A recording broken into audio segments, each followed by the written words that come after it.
ওখানে রয়ের লোক তার সাথে দেখা করছে, ওটা আজকে বলছেন স্বীকার করছে, আমি নিজের রিপোর্টটা এখন দেখি নাই, নামায় রাখছি, পড়া হয় নাই।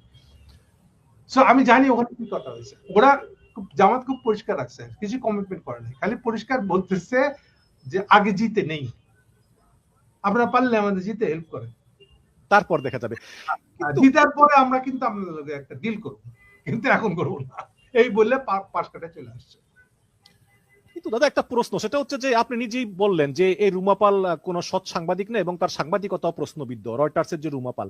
এখন এখানে যদি আপনি একটু দেখেন, এখানে জামাতের আমি রয়টার্সকে বলতেছেন যে ভারতীয় একজন কূটনীতিকের সঙ্গে বৈঠক হয়েছে বলে নিশ্চিত করেছেন তিনি বলেছেন যে অন্যান্য দেশের কূটনীতিকরা যেখানে প্রকাশ্যে আমার সঙ্গে সাক্ষাৎ করেছেন সেখানে ওই ভারতীয় কর্মকর্তা বৈঠকটি গোপন রাখার অনুরোধ করেন। কিন্তু আমার কথা হচ্ছে যে জামাতের আমির জেনে শুনে কেন এই কথা একটা গণমাধ্যমকে বললেন?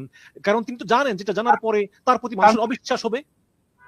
তার মানে এটাও হলো ওই, আচ্ছা ওইটা বলে দিই, ওইটা কে, ওনার নাম হলো মাথুর এক্স রয়ের স্টেশন চিফ। ওই মাথুরের সঙ্গে বৈঠক করতে লন্ডনে গিয়েছেন। হ্যাঁ হয়েছে। এবার মাথুর এখন এক্স, কিন্তু মাথুর রয়ের চাকরি করে না, মানে রিটায়ার্ড হয়ে গেছে, কিন্তু লন্ডনে উনি একটা দোকান খুলে রাখছে যেটা খালি রয়েরই সাব কন্ট্রাক্ট কাজ করে। তো রয়ের লাভটা হয়েছে যে বলতে পারবে ভাই ও তো আমার স্টাফ না, এদিকে আবার স্টাফ না কিন্তু সবই তো সে বলতে পারবে যে জামাতের সঙ্গে আমাদের কোন স্টাফের আলাপ হয়নি, হ্যাঁ বলতে পারবে, কিন্তু এমন একজনের সাথে কথা হয়েছে যে স্টাফের বাপ আর কি। দাদা আমাদের সম্মানিত ব্যারিস্টার আবু বকর মোল্লাও কি ওই মাথুরের দোকানের কাস্টমার? আবু বকর? কোন আবু বকর? ব্যারিস্টার আবু বকর মোল্লা, উনি হচ্ছেন জামাতের ইউরোপিয়ান মুখপাত্র।